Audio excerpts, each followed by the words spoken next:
하나님 말씀 에베소서 6장 10절에서 13절까지 보도록 하겠습니다. 에베소서 6장 10절에서 13절까지입니다. 하나님 말씀이 이러합니다. 끝으로 너희가 주 안에서와 그 힘의 능력으로 강건하여지고 마귀의 간계를 능히 대적하기 위하여 하나님의 전신갑주를 입으라. 우리의 씨름은 혈과 육을 상대하는 것이 아니요 통치자들과 권세들과 이 어둠의 세상 주관자들과 하늘에 있는 악의 영들을 상대함이라. 그러므로 하나님의 전신갑주를 취하라. 이는 악한 날에 너희가 능히 대적하고 모든 일을 행한 후에 서기 위함이라. 아멘.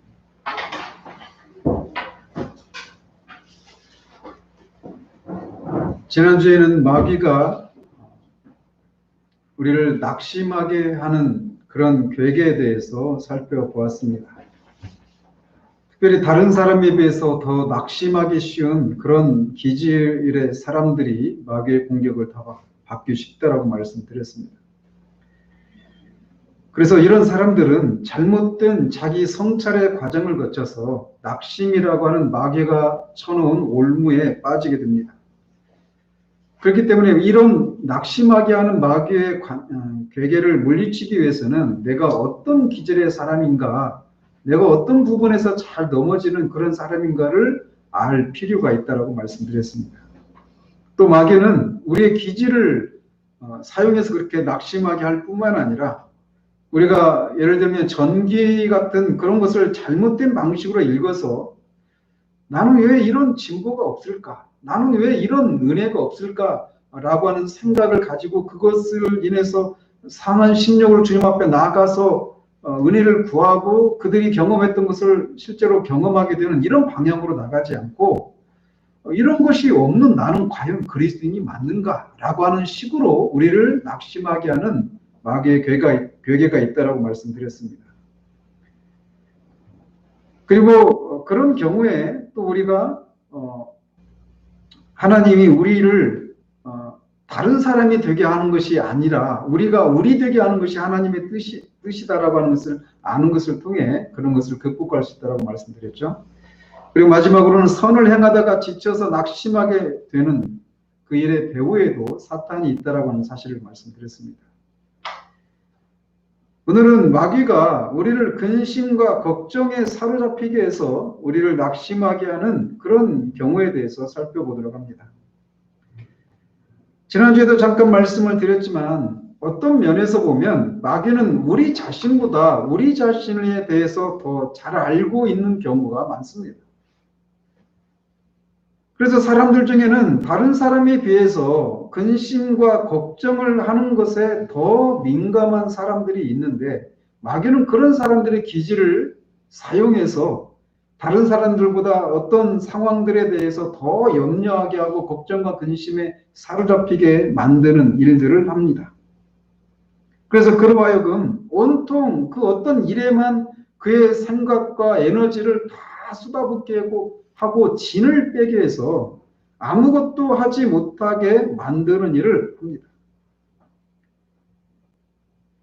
그런데 우리가 그렇게 어떤 일들을 인해서 염려하고 걱정하고 근심하고 있을 때 내가 그렇게 염려할 수밖에 없는 상황이니까 내가 그렇게 염려하고 있지라고 하는 생각만 할 뿐 그렇게 염려하고 걱정하고 근심하는 것들 배후에 마귀가 있다라고 하는 생각을 하지 못하는 경우들이 있어요.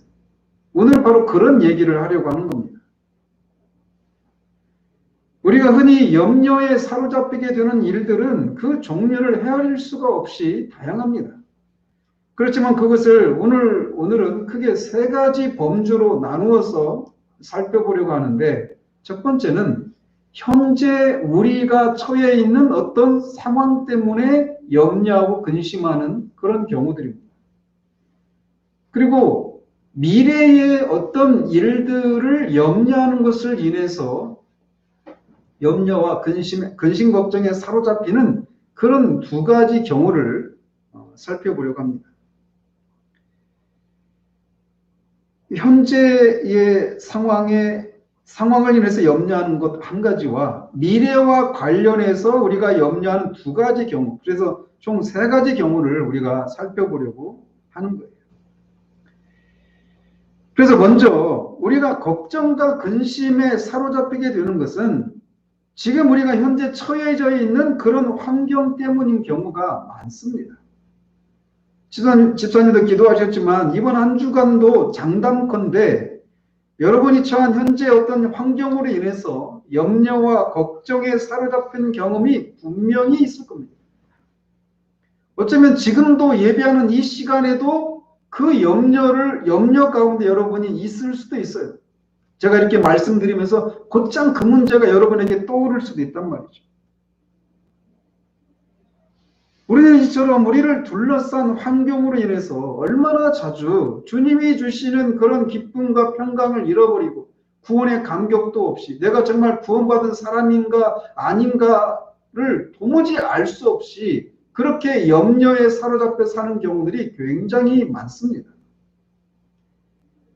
그렇기 때문에 구약이나 신약 모두에서 하나님의 백성들이 생활의 염려로 인해서 그렇게 아무것도 하지 못하게 되는 하나님의 구별된 백성으로서의 그런 삶의 자취들을 드러내지 못하고 있는 그런 상황에 대해서 많이 다루고 있는 겁니다. 우리가 처한 환경을 인해서 염려할 수밖에 없는 상황에서도 그 상황에 우리가 매몰되어서 주님이 주신 기쁨과 평강을 누리지 못하게 되는 그런 상황 속에서 그 상황을 거슬러서 그 속에서도 주님이 주시는 기쁨과 평강을 누리는 것만큼 우리가 정말 구별된 하나님의 백성이구나 라고 하는 것을 드러내는데 능력 있게 작용하는 것이 없습니다. 우리의 삶이 우리가 원하는 대로 잘 풀려나갈 때 하나님을 찬양하고 감사하고 마음의 기쁨과 평강을 누리는 것은 누구나 할 수 있는 일입니다. 그건 어려운 일이 아니죠. 그렇지만 우리가 처한 삶이 우리가 원하는 대로 풀려나가지 않고 도무지 변화되지 않는 그런 모습으로 오래도록 지속될 때 그 속에서 우리가 의기소침하고 우울해지지 않기는 그렇게 쉽지가 않습니다. 그리고 그런 속에서도 주님이 주시는 기쁨과 평강을 누리는 그런 모습을 발견하기도 쉽지 않아요. 전혀 없는 건 아니지만 쉽지 않습니다. 그래서 여러분들이 지금 무엇을 염려하는지를 돌아보면 대부분 주님께서 산상수훈에서 말씀하신 것처럼 무엇을 먹을까, 무엇을 마실까, 무엇을 입을까에 관련된 그런 문제들인 경우들이 굉장히 많습니다. 주님은 그렇게 무엇을 먹고 마시고 입을까에 대해서 염려하는 것은 이방인들이 하는 것이다라고 말씀하셨는데 우리는 이방인이 아니고 아브라함의 자손이고 그리스도로 말미암아 하나님의 자녀들이 된 구별된 사람이라고 말을 하면서도 실제 우리의 삶을 통해서는 이방인들과 별반 다르지 않은 그런 삶의 모습으로 살아가는 경우들이 많단 말이죠. 만약에 자신이 처한 환경을 인해서 염려하고 걱정, 근심에 사로잡혀야 할 사람이 있다면 바로 사도 바울일 것입니다.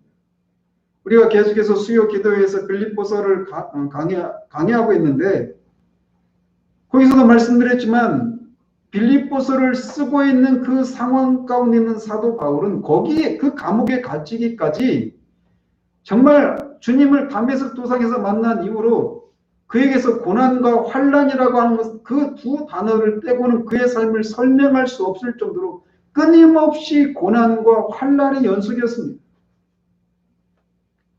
이번 주에도 어떤 교회에서 그 고린도 후서 6장에 나오는 그 사도 바울의 그 고난의 그 문제를 문자적으로 교회에서 적용하는 것을 하다가 지금 문제가 된 교회가 있죠. 29가지 항목이라고 하는데 그는 주님을 담에색 도상에서 만난 이후로 그런 끊임없이 그 고난과 환난에서 벗어나 본 적이 없어요.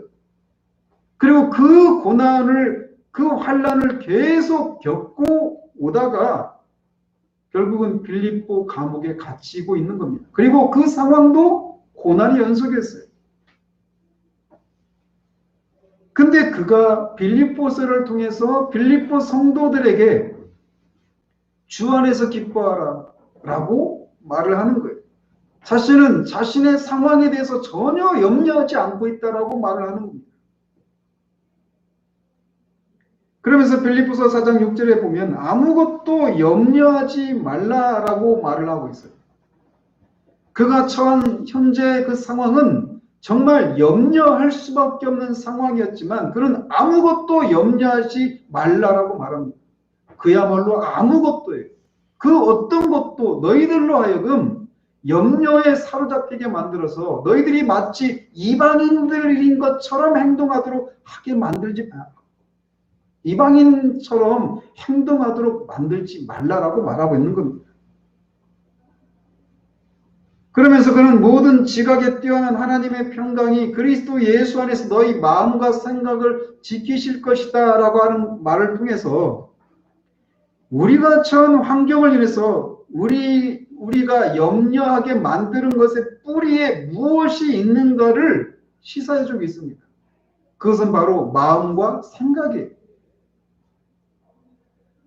그리고 그 뿌리, 마음과 생각을 인해서 염려에 사로잡히게 만드는 그것을 근본적으로 치유할 수 있는 길이 있다라고 하는 것을 빌립보 성도들에게 말해주고 있는 겁니다. 말씀드린 것처럼 그런 우리가 처한 환경을 인해서 우리를 염려에 사로잡히게 만드는 그 뿌리는 우리의 마음과 생각이라고 말합니다. 그 마음과 생각을 우리가 다스리고 지배를 해야 되는데 그렇게 하지 못하게 되는 것을 인해서 우리가 주님이 주신 기쁨과 평강을 잃어버리고 염려에 사로잡히게 된다라고 말하고 있는 거예요. 사도가 이렇게 우리의 마음과 생각 때문에 염려에 사로잡히게 된다라고 말하고 있는 것은 우리가 마음과 생각을 우리가 지배하지 못하게 되는 일들이 발생한다라고 하는 것을 간접적으로 시사해주고 있는 겁니다. 알다시피 우리의 마음은 우리의 생각은 우리의 것입니다. 그렇기 때문에 우리가 생각하고 우리의 마음을 우리가 스스로 통제하고 다스려야 되는 것이 정상적인 상태예요. 그런데 종종 우리의 마음과 생각이 우리의 의지대로 지배되지 못하는 그런 상황이 발생한다라고 간접적으로 얘기해주고 있는 거예요. 그리고 그 배후에 마귀가 있다라고 하는 것을 우리는 알아야만 합니다. 우리가 눈에 보이는 어떤 현재 처한 어떤 상황을 인해서 염려하는 것은 어떻게 보면 굉장히 자연스러운 모습입니다. 그런데 그런 상황을 듣고 이제 염려하고 걱정하게 되는 그렇게 하다가 갑자기 그 생각이 우리가 원하지 않았던 생각이 우리 안에 쑥 들어오는 경우들이 있단 말이에요. 그리고 그 생각이 진짜 우리의 생각인 것처럼 생각되어서 그 생각이 계속 이끌어 가는 대로 우리가 염려하다가 결국은 아무것도 하지 못하고 정말 이방인들과 별반 다르지 않은 그런 삶의 지경에까지 이르게 되는데 그 배후에 우리의 생각을 조종하려고 하는 마귀가 있다라고 하는 것을 우리가 알지 못하기 때문에 염려에 사로잡히게 되는 거예요. 그래서 그런 생각이 우리 가운데 들어오면 우리가 이것은 지금 마귀가 내가 원하지 않는 생각을 나한테 집어넣어주고 있구나 라고 하는 것을 인식하고 그것을 물리치고 성경에 제시해 주시는 그런 처방을 쫓아서 그렇게 대처해야 되는데 그런 걸 생각하지 못하고 그냥 그 생각이 이끄는 대로 우리 마음이 이끌려가다가 그렇게 된단 말이죠. 그래서 온통 그 문제에만 우리가 사로잡힙니다. 그리고는 결국은 하지 말아야 할 일들을 하는 것을 통해서 더 큰 낭패를 경험하게 돼요. 마귀는 우리의 마음과 생각이 하나님과 우리 영혼과의 그 관계에 집중하지 못하도록 하기 위해서 우리가 처한 환경을 인해서 우리를 염려하게 만들고 그것들을 어떻게든 해결하기 위해서 하나님과의 관계가 아니라 외적인 환경을 개선하는 데에만 우리의 마음과 생각과 에너지를 쏟아붓게 만드는 일을 합니다. 그러다가 우리가 낭패를 보는 거예요. 우리가 어떤 물질적으로 부족하고 이런 것 때문에 우리의 마음이 걱정이 되고 근심이 될 수 있죠. 근데 그런 상황을 인해서 성경에서 말하는 이 사도같이 우리가 살펴보려고 하는 그런 내용을 그런 처방을 쫓아서 대처하지 않고 그 문제를 해결하기 위해서는 물질이 조금 더 필요하다라고 하는 것을 생각하고 그것을 우리가 해결하려고 하다가 더 큰 낭패를 경험하는 일들이 비일비재하다는 말이에요. 물질의 부족 때문에 염려하는 것만이 아니죠. 우리가 염려하는 것은 굉장히 다양합니다. 그런데 그 모든 상황에서 공통적으로 그런 과정을 거친단 말이에요.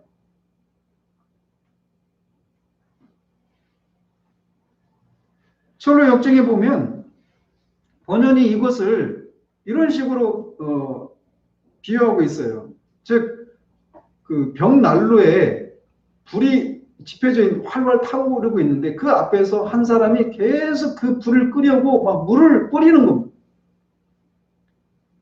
그런 것처럼 마귀는 우리의 생각에 계속 그 마귀의 생각을 우리에게 집어넣는 것을 통해서 네가 처한 환경을 봐. 네가 염려하지 않게 생겼냐. 네가 염려하게 되는 것은 이런 너무나 정당하지 않느냐.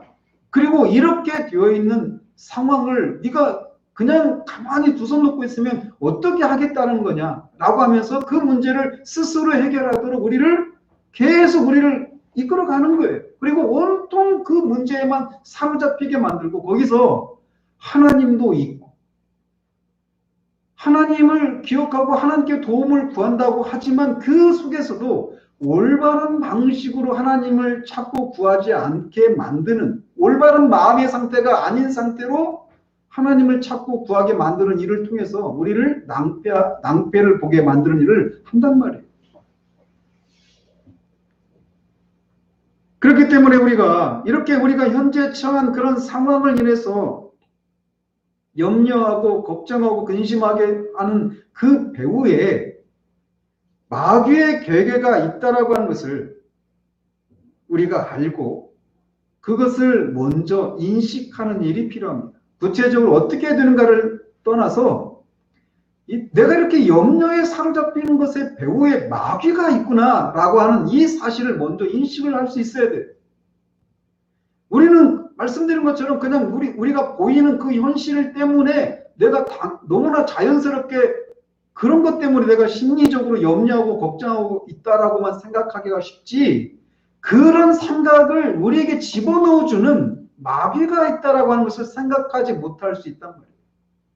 그래서 우리가 그런 상황에서 마귀의 괴계를 이기기 위해서 첫 번째 우리에게 필요한 것은 이런 것의 배후에 마귀가 있구나. 우리를 염려에 사로잡히게 만드는 그것의 배후에 마귀가 있구나라고 하는 것을 인식하는 일이 필요합니다.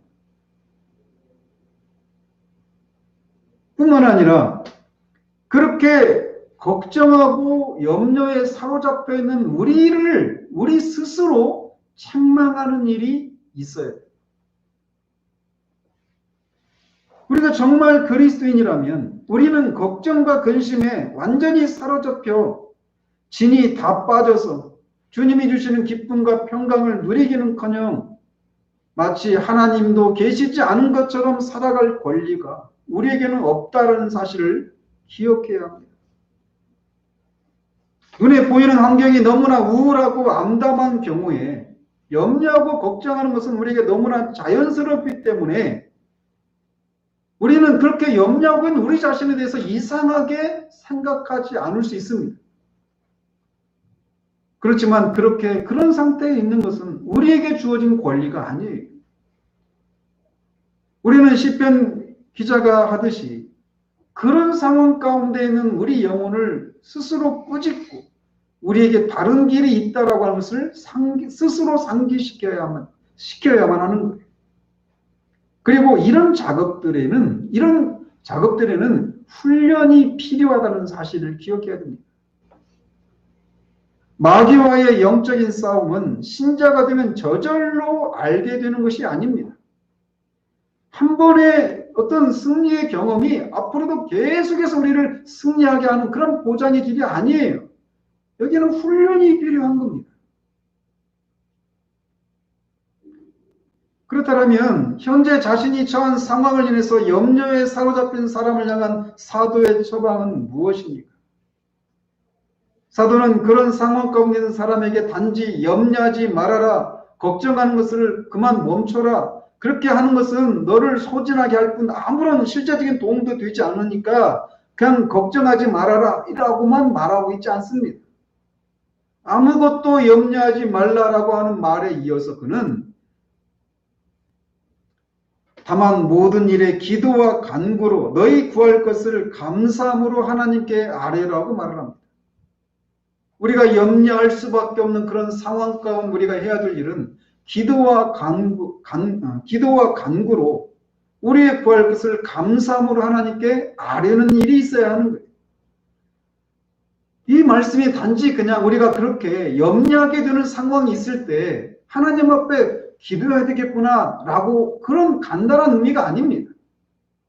기도한다라고 하는 것은 살아계신 하나님과 우리 영혼이 살아있는 접촉을 하는 겁니다.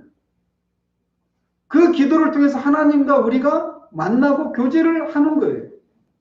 즉, 그 사실은 기도라고 하는 것은 1차적으로 하나님을 예배하고 경배하는 것이라고 하는 사상을 우리에게 간접적으로 시사해주고 있습니다.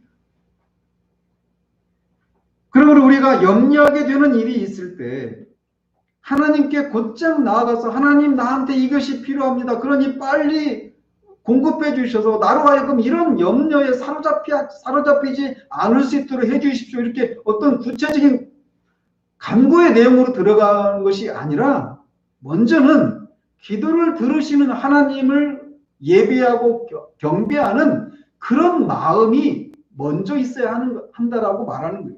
그래서 기도와 간구를 구별시키고 있는 겁니다. 기도는 1차적으로 그가 기도와 간구를 구분하고 있는 이유가 바로 그거예요. 우리가 어떤 구체적인 필요들을 하나님 앞에 간구하기 전에 하나님을 기도 가운데 예배하고 경배하는 그 마음이 먼저라고 하는 것을 말해주고 있는 거예요. 그런 가운데 하나님 앞에 특별한 그런 필요들을 간구하는 겁니다. 그런데 우리가 잊지 말아야 될 것은 그렇게 간구할 때 사도가 감사함으로 하나님께 아뢰라고 하고 있는 말입니다.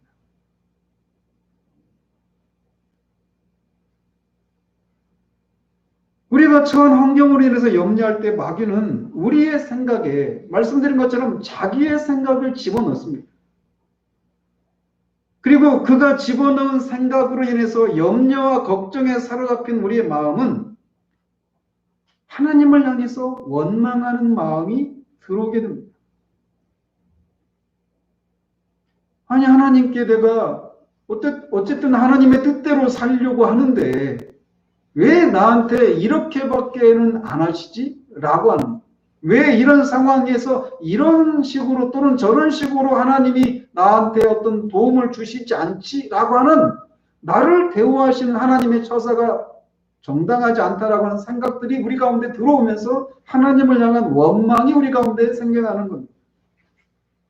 그런데 바로 그 원망하는 마음으로 하나님께 우리는 합당한 간구를 올려드릴 수 없는 거예요. 그래서 우리가 어떤 어려움이 있을 때 하나님 앞에 막 따지듯이 원망하는 마음을 품고 막 하나님 앞에 막 소리 지르면서 뭐 소리를 안 지른다 하더라도 마음에 온통 원망하는 마음으로 가득 차서 하나님 앞에 이것도 주십시오 저것도 주십시오라고 하면서 따지듯이 하는 그런 기도들은 하나님 앞에 온전한 바른 기도가 아니라고 하는 사실을 기억해요. 그래서 우리가 구체적인 어떤 간구를 올려드릴 때 우리는 감사하는 마음으로 하나님 앞에 우리의 필요들을 아뢰어야 합니다. 그래서 소극적으로는 우리 안에서 그런 원망하는 마음이 없이 구체적인 간구를 해야 될 뿐만 아니라 더 적극적으로 마귀가 집어넣은 그 생각으로 인해서 자연스럽게 나오는 그런 원망의 마음들을 뿌리치고 하나님 앞에 감사할 그런 이유들, 근거들을, 분명한 근거들을 하나님 앞에 아뢰는 그런 작업들이 병행하는 가운데 간구해야 하는 거예요.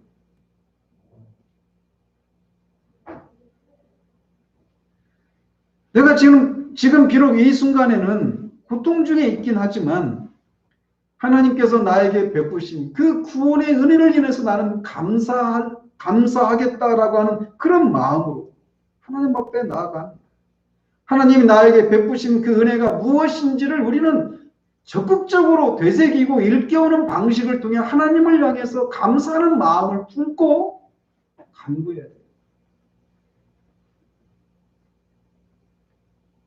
우리는 우리의 생각과 모든 힘을 다해서 하나님을 찬양하고 감사할 이유들을 찾아내야 합니다.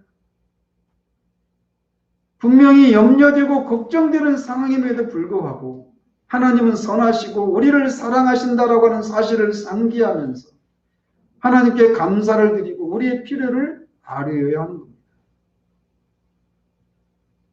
그럴 때 모든 지각에 뛰어난 하나님의 평강이 우리의 마음과 생각을 사로잡아서 우리가 우리 염려에 사로잡히게 만든 그 마음과 생각을 하나님이 사로잡아서 하나님이 주시는 평강으로 우리를 그 마음과 생각을 채우신다라고 사도가 말하고 있는 거예요. 이렇게 현재의 어떤 일들을 인해서 염려에 사로잡혔을 때 우리가 해야 될 처방은 바로 이것입니다.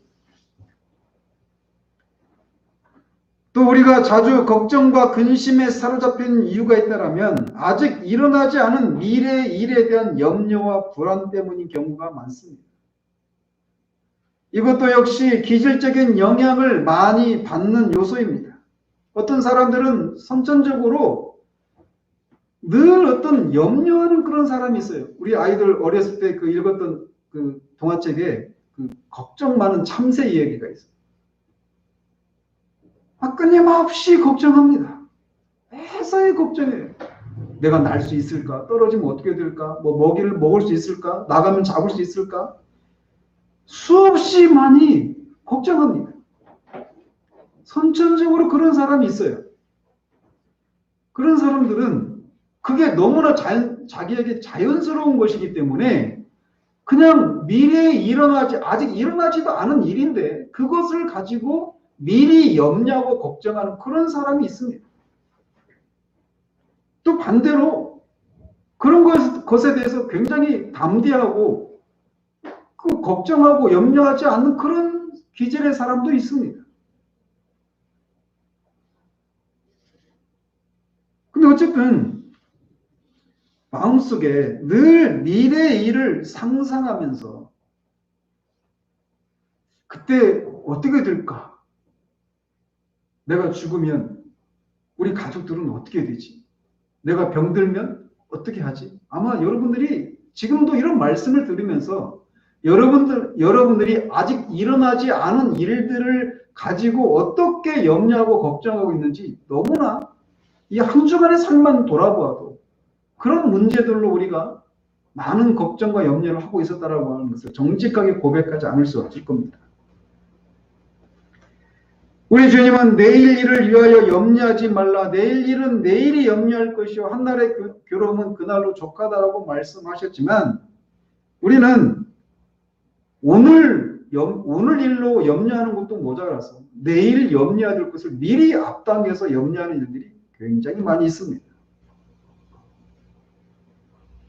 우리는 앞으로 우리에게 어떤 일이 일어날지 아무도 모릅니다. 하나님께서 우리에게 이런 삶을 허락하신 이유는 우리로 하여금 하루하루 하나님을 의지하고 살아가도록 하기 위해서. 우리는 이렇게 앞으로 우리에게 어떤 일이 일어날지 아무도 알 수 없습니다. 그러나 한 가지 분명히 아는 것이 있어요. 그게 뭡니까? 그것은 바로 우리로 하여금 불안하게 하고 염려하게 하는 그 내일을 하나님이 붙들고 계시다는 사실이에요. 우리의 미래를 붙들고 계시는 분이 하나님 아버지이십니다. 그분은 선하시고 사랑이 많으시고 전능하신 우리 주 예수 그리스도의 아버지, 우리의 아버지가 되시는 분이셔요.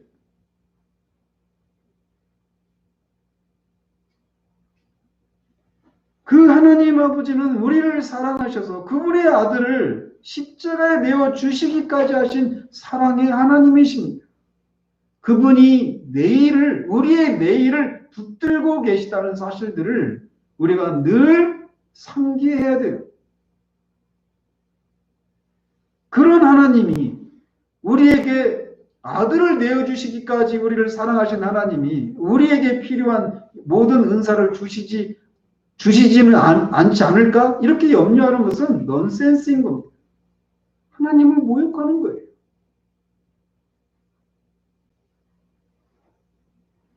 그러므로 앞으로 어떤 일이 일어날지 모르는 일로 인해서 염려가 우리를 사로잡으려 할 때마다 바로 그 내일을 붙들고 계신 하나님이 우리 아버지이심을 기억하고 그 하나님을 의지하고 이겨내려고 하는 그 훈련들을 해야 되는 거예요. 앞에서도 말씀드린 것처럼 훈련이 필요한 거예요. 자꾸 그런 상황이 하루에도 수십 번씩이라도 반복될 수 있거든요. 그럴 때마다 자꾸 우리가 그런 훈련들을 해야 되는 겁니다. 마지막으로 우리를 염려하게 하는 것은 역시 미래의 일과 관련된 것이긴 하지만 방금 살핀 것과는 약간 다른 차원의 일입니다. 똑같이 미래의 일들, 아직 일어나지 않은 일들 때문에 염려하는 것이라고 하는 측면에서는 동일하지만 조금은 달라요. 어떤 면에서 다르냐? 미래에 아직 일어나지 않을 어떤 일들을 우리가 막 상상을 합니다. 우리의 생각이라고 하는 것은 뭐 과거로도 막 수천 년을 그냥 곧장 가죠. 그리고 앞으로도 수년, 수십 년 막 그 일들을 그 시간을 향해 달려가는데 그렇게 오랜 시간이 걸리지 않아요. 그래서 우리는 앞으로 일어날 미래 일들에 대해서 염려하는 것도 그렇게 우리에게 어려운 일이 아니에요. 내가 80이 되었을 때, 내가 70이 되었을 때, 내가 50이 되었을 때, 이런 생각하는 건 그렇게 어려운 일이 아니죠. 금방 1초도 안 걸리죠. 그 미래를 향해 달려가는 것은. 그러면서 그 미래의 어떤 일들을 우리가 막 상상을 합니다. 그러면서 어떤 불행한 일들, 어떤 어려운 일들이 닥쳤을 때 내가 과연 그 상황을 잘 대처할 수 있을까? 이런 어떤 자신의 능력과 관련해서 미래에 아직 일어나지 않은 일들을 가지고 염려하고 두려움에 사로잡힌 경우들을 지금 말씀드리는 거예요.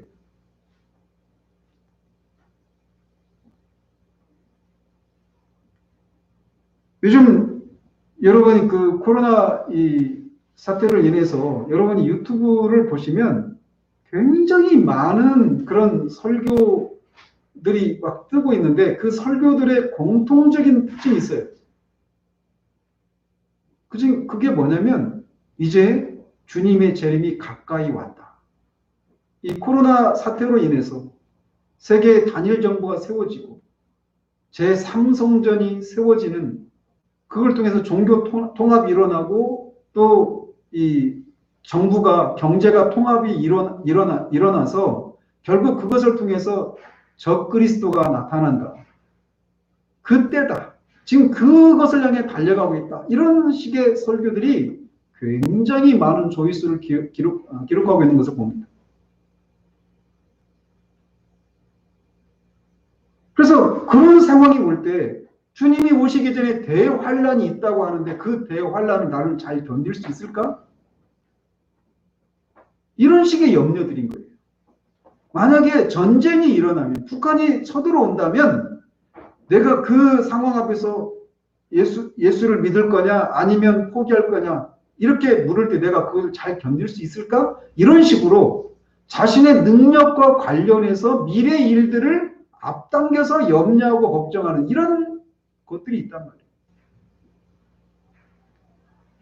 그런 경우에 해당하는 그런 성경적인 사례가 있다면 사도 바울의 영적인 아들이었던 디모데였습니다. 그의 스승인 사도 바울은 감옥에 갇혀 있는 상황이었고 디모데는 에베소 교회의 감독으로 가 있었습니다. 그는 나이도 젊었고 사도 바울에 비해서 경험도 일천했고 능력도 부족했습니다.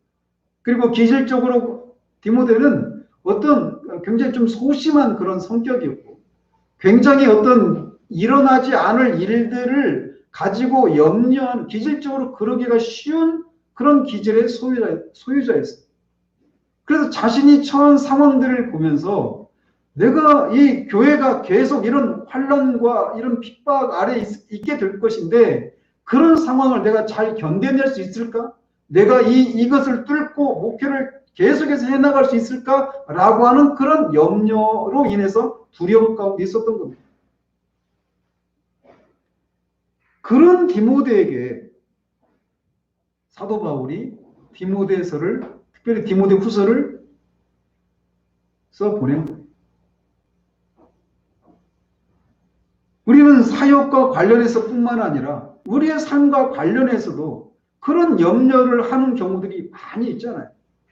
내가 이렇게 연약한데, 내가 이렇게 여러 가지로 부족한데, 이런 내가 과연 앞으로 내가 어떤 큰 어려움을 겪었을 때 그것을 내가 잘 이겨낼 수 있을까? 이런 생각.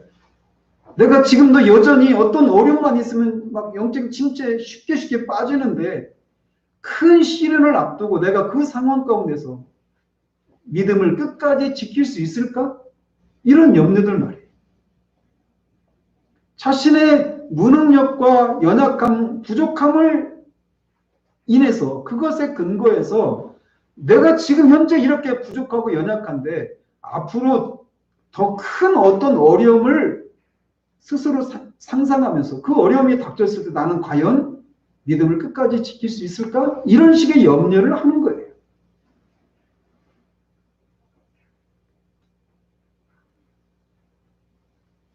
그런 디모데에게 사도는 그러므로 너는 내가 우리 주를 증언함과 또는 주를 위하여 갇힌 자된 나를 부끄러워하지 말고 오직 하나님의 능력을 따라 복음과 함께 고난을 받으라 라고 하는 권면을 했던 겁니다. 그렇다면 그런 상황에 처한 경우에 어떻게 우리는 염려를 떨쳐낼 수 있을까요? 첫 번째로 우리는 이것을 먼저 기억해야 됩니다. 앞으로 일어날, 그 염려를 떨치기 위해서 앞으로 일어나지 즉 아직은 일어나지 않은 미래 일들에 대해서 우리가 미리 막 상상하고 어떤 예견을 하고 어떤 계획을 세우는 것들은 다 피해야 된다. 이렇게 생각해서는 안 돼요. 주님은 우리가 전쟁을 하기 전에 내가 전쟁을 해서 우리나라를 쳐들어온 그 임금을 내가 물리칠 수 있을지 아닐지를 계산하라고 그랬어요. 망대를 짓기 전에 내가 가지고 있는 돈으로 그 충분히 지을 수 있을지 없을지를 미리 계산하라고 말씀하셨어요.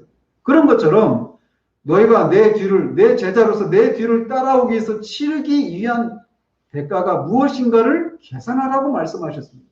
즉 미래에 일어날 그 일들에 대해서 우리가 계획을 상상을 하고 예상을 하고 그것에 대해서 우리가 계획을 세우는 것들은 성경에서 금하고 있지 않은 요소들이에요.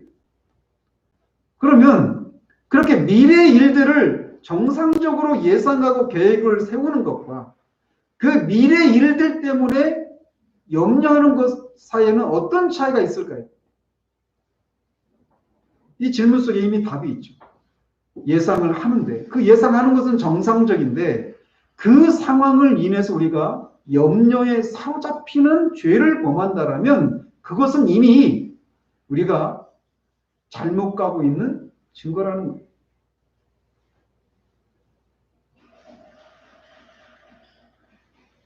미래에 대해서 염려하지 않고 아무 걱정도 계획도 세우지 않는 것은 오히려 악한 겁니다. 우린 정상적으로 그것을 예상하고 계획을 세워야 돼요. 그러나 그것이 우리로 하여금 두려움에 사로잡히게 만들고 염려에 사로잡히게 만드는 것을 우리가 강조해서는 안 된다는 거예요.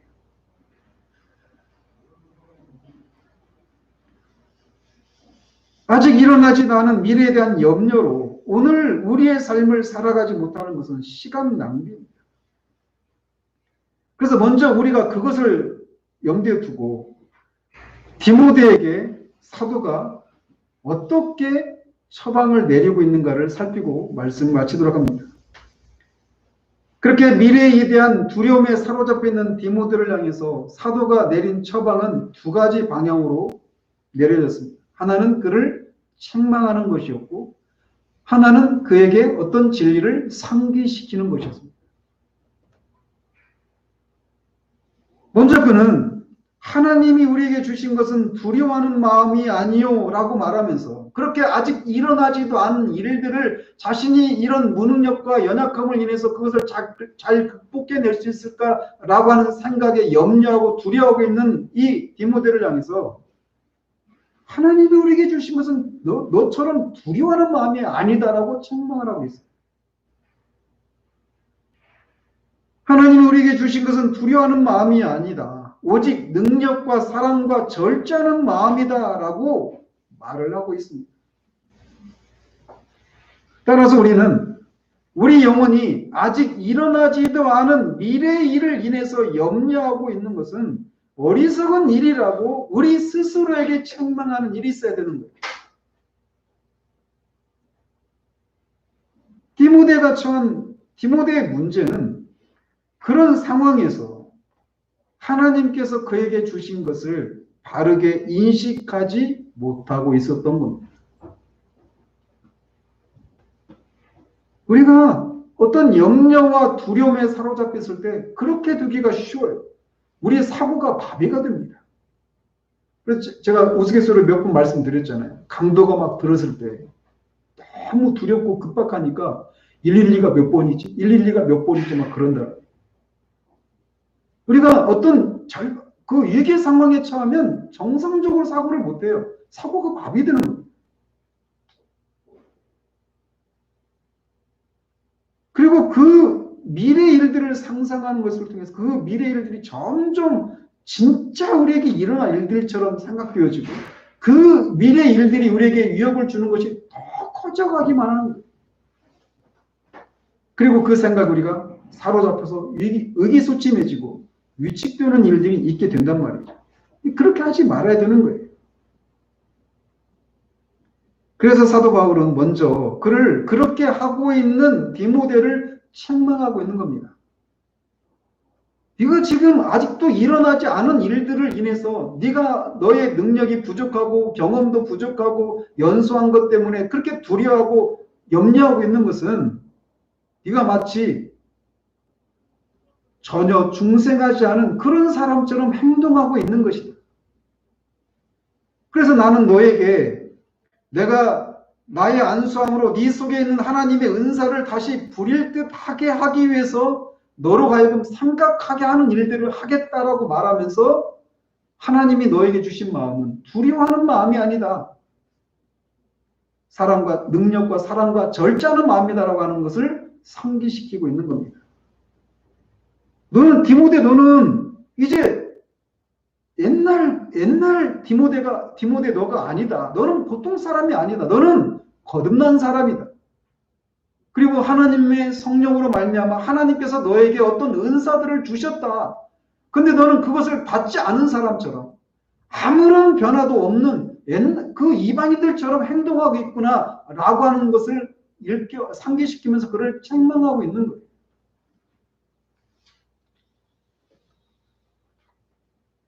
그러면서 그가 그에게 상기시키고 있는 것은 말씀드린 것처럼 하나님이 그에게 주신 은사를 상기시키는 것이었어요.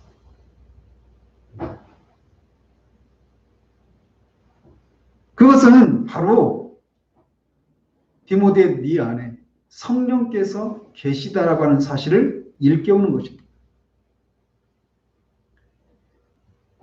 우리 앞에는 고난과 핍박과 여러 가지 반대와 원수들이 있다라고 하는 것을 우리는 압니다. 매일매일 우리는 그것을 경험해요. 그리고 그런 것들 앞에서 우리의 연약함과 무능력도 우리는 늘 경험합니다.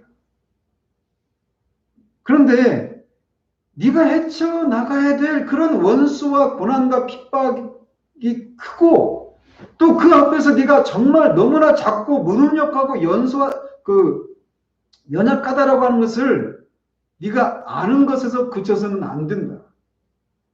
바로 그런 너에게 하나님께서 성령을 주셨다는 사실을 기억해야 된다라고 사도가 말을 하고 있는 겁니다. 디모데는 지금 자신이 아직 일어나지도 않은 일이지만 어쨌든 자신이 처리해야 되고 자신이 맞서야 될 어떤 거대한 그런 세력과 그 세력 앞에서 너무나 연약하고 무능력한 자신만 생각하고 있는 겁니다.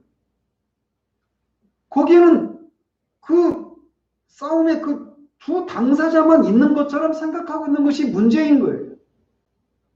그런 상황에 하나님이 그런 디모데에게 무엇인가를 해 주셨다라는 겁니다. 그게 뭐냐면 바로 성령을 주신 거예요. 마찬가지입니다. 우리가 앞으로 일어나지 않을 어떤 미래 일들을 가지고 예상할 수 있어요. 또 계획도 세울 수 있습니다. 그리고 충분히 그런 미래를 예측하고 계획을 세우는 것은 현재 우리의 어떤 가지고 있는 우리의 자원과 능력에 기반해서 그런 것들을 세우는 거죠. 그래서 굉장히 그런 상황 앞에서 내가 과연 그런 상황을 처리할 수 있을까? 이겨낼 수 있을까라고 하는 것을 인해서 염려하는 것은 어떻게 보면 굉장히 합리적인 것처럼 보입니다. 그런데 문제는 기독교인의 삶은 그게 전부가 아니라는 거예요. 만약에 우리가 가진 자원과 능력으로만 그 미래의 어떤 일들을 우리가 헤쳐나가야만 한다면 염려하고 걱정하는 것은 너무나 자연스러운 것이에요. 근데 그것이 잘못됐다라고 책망할 수 있는 이유가 있는데 그게 바로 우리에게 성령님이 계시다라는 겁니다. 그리고 그 성령님이 어떤 분이신가를 사도가 말을 해주는데 그 성령님은 능력의 하나님이시다라고 하는 것을 말해주고 있는 겁니다. 그것을 우리가 인식하는 순간 우리의 삶을 바라보는 전망이 새롭게 되는 겁니다.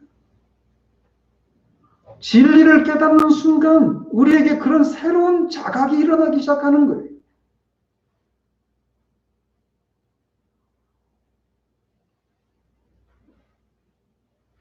따라서 우리는 우리가 처한 상황과 그 상황 앞에 있는 연약하고 무능력하기 짝이 없는 우리 자신만을 생각해서는 안 됩니다. 그것을 분명히 인식하고 거기서 더 나아가서 우리 안에 하나님의 성령이 계시다라고 하는 것을 인식해야 합니다. 그리고 그 하나님의 성령은 능력의 영이심을 기억해야 합니다. 우리는 기질에 따라서 선천적으로 그렇게 어떤 소심하고 미래의 일들을 미리 앞당겨서 염려하는 것이 익숙한 그런 사람이 있는가 하면 정반대의 모습도 보일 수 있어요. 그런데 그런 선천적인 기질이 우리를 지배하도록 해서는 안 되고 우리 안에 하나님께서 주신 성령, 그 성령, 능력의 영이신 성령께서 우리를 지배하도록 하는 삶을 살아야 하는 거예요. 선천적으로 그렇게 염려하는 사람이든지 아니면 그렇지 않은 사람이든지 기질이 우리를 지배하게 해서는 안 되는 거예요. 우리 안에 계신 성령께서 우리를 지배하도록 하시는 일을 해야 하는 겁니다. 이렇게 사도는 미래에 대한 두려움에 사로잡힌 디모데에게 하나님께서 그에게 주신 은사인 성령님이 계시다라고 하는 것을 일깨운 후에 그 성령님이 능력의 하나님이심을 상기시키고 있는 겁니다. 그래서 하나님께서 두려워하는 영을 주신 것이 아니라 능력의 영을 주셨다라고 말해서 그 안에 있는 은사를 부릴 듯이 하게 하는 거예요. 제가 영적 침체에서도 말씀드렸지만 디모데는 이렇게 염려하고 두려워했던 디모데가 나중에 히브리서를 보면 감옥에 갇혀있던 디모데가 풀렸다라고 말을 합니다. 이 편지를 받고 있었던 상황에서는 디모데가 감옥에 갇히지 않았어요. 그런데 나중에 히브리서를 보면 디모데가 감옥에 갇힌 적이 있었고 그가 감옥에서 풀려났다고 하는 기사가 있어요. 즉 이렇게 나도 내 스승처럼, 내 스승인 사도 바울처럼 이 복음 때문에 감옥에 갇히고 정말 지금하고 비교할 수 없는 그런 어떤 큰 어려움을 겪는 건 아닐까? 그리고 내가 그런 상황에서 내가 정말 이겨낼 수 있을까? 이런 염려와 두려움에 사로잡혀 있었던 디모데가 감옥에 갇히는 일을 했단 말이에요. 선천적으로 소심하고 두려워하는 그런 사람이라 하더라도 성령의 능력을 힘입어서 때로는 순교까지도 감당할 수 있는 그런 일들을 하는 거예요. 거기에 그리스도인의 특권과 능력이 있는 겁니다. 우리의 기질은 하나님이 각자마다 다 다르게 주셨어요. 어떤 사람은 소심합니다. 저 어떤 사람은 뭐 천성적으로 소심한 사람이죠. 염려도 많은 사람이에요. 그렇지만 그 기질이 우리를 지배하지 않도록 할 수 있단 말이죠. 우리 안에 성령님이 계십니다. 능력의 영이신 성령님이 우리 안에 계셔서 우리가 어떤 일들이라도 할 수 있는 능력을 주시기 위해서 우리 안에 성령님이 계시다는 사실을 상기해야 합니다. 어떤 일어나지 않은 일들이 그 일들을 내가 이렇게 연약하고 무능력한 내가 잘 이겨낼 수 있을까라고 하는 생각이 찾아와서 우리를 염려하고 두려움에 사로잡혀서 의기소침하게 만들려고 할 때마다 우리는 이 사실을 상기시켜야 되는 거예요. 그래서 사도가 디모데에게 이렇게 밖에서 디모데에게 그를 책망하고 그에게 이 진리를 상기시키는 일을 했던 것처럼 우리는 우리 영혼에게 스스로 그런 일을 해야 되는 거예요. 그리고 이 작업은 자꾸 반복해서 훈련을 해야 되는 겁니다. 그런 것을 통해서 우리가 어린아이였다가 청년이었다가 아비로 점점 자라가는 겁니다. 그러므로 우리가 그렇게 우리에게 어떤 마음과 생각 속에 마귀가 집어넣은 어떤 생각을 마귀가 집어넣어서 우리로 하여금 현재 처한 일들 때문에 또 미래의 일들 때문에 또 미래의 일들 앞에서 그런 것들을 내가 잘 헤쳐나갈 수 있을까라고 하는 그런 생각으로 우리를 염려에 사로잡히게 만드는 그런 일들이 있을 때마다 우리는 방금 살핀 것처럼 그런 일들을 해야 되는 거예요. 그렇게 염려에 사로잡히게 있는 우리를 스스로 책망해야 합니다. 우리는 그것을 부끄러워할 수 있어야 되고 분통을 낼 수 있는 데까지 나가야 되는 거예요. 나는 그리스도인이. 그러면서 성경이 말하는 대로 현재 일이라면 기도와 간구와 감상으로 하나님 앞에 아뢰는 일들을 해야 될 것이고 미래의 일들이라면 그 미래의 일, 내일을 붙들고 계시는 하나님이 우리의 아버지이시고 선하신 분이시다라고 하는 능하신 분이시라는 사실들을 믿고 그분을 의지하는 일들을 반복해서 훈련한 일들을 해야 될 것이고 그 미래의 일들을 내가 잘 감당할 수 있을까? 이렇게 연약한 내가 믿음을 끝까지 지킬 수 있을까라고 하는 생각이 들어올 때마다 우리 안에 성령님이 계시다라고 하는 사실들을 기억하는 우리들이 되어서 마귀가 우리를 그렇게 염려에 사로잡혀서 우리를 무력화시키려고 할 때 우리는 이 진리들을 인해서 이기는 그런 삶을 살아야 됩니다. 특별히 정말 이 코로나 전국을 인해서 사태를 인해서 정말 우리나라뿐만 아니라 온 세상이 혼란과 두려움 가운데 있는 때예요. 그런 속에서 우리는 더욱더 우리에게 맡겨진 이 시대적인 사명이 더 크다는 사실들을 기억하고 사도가 우리에게 성경을 통해서 우리에게 교훈해주고 있는 이 진리를 따라서 이런 삶을 살아가는 우리 모두이기를 우리 주님의 이름으로 축원드립니다. 기도하겠습니다. 하나님 아버지, 정말 우리가 얼마나 자주 눈에 보이는 어떤 현실들 때문에 또 앞으로 일어날 수도 있는 그런 일들 때문에 또 그렇게 일어날 수 있는 일들 앞에 있는 우리의 연약함과 무능력함을 인해서 그렇게 염려에 사로잡히는 일들이 얼마나 많이 있는지. 그런데 그렇게 염려하는 것을 우리는 이상하게 생각하지 않고 그렇게 할 만한 상황이기 때문에 그렇게 우리의 마음과 생각이 그것에 사로잡혀서 의기소침해지고 결국은 마귀가 승리하는 듯한 그런 삶의 모습을 살아가는 경우들이 많은 것을 주님 앞에 고백을 드립니다. 이제 우리가 말씀을 들었은즉 현재의 일이든 미래의 일이든 미래의 그 어떤 일 앞에 무능력한 우리 자신의 모습을 발견한 데서 오는 염려이든 그것을 막느라 각각의 경우에 성경을 통해 우리에게 교훈해 주신 그 가르침을 좇아서 우리가 이기고 마귀가 우리에게 주는 그 생각을 물리쳐서 악한 날에 능히 설 수 있는 우리 모두 될 수 있도록 주님 도와주시기를 원합니다. 예수 그리스도 이름으로 기도합니다.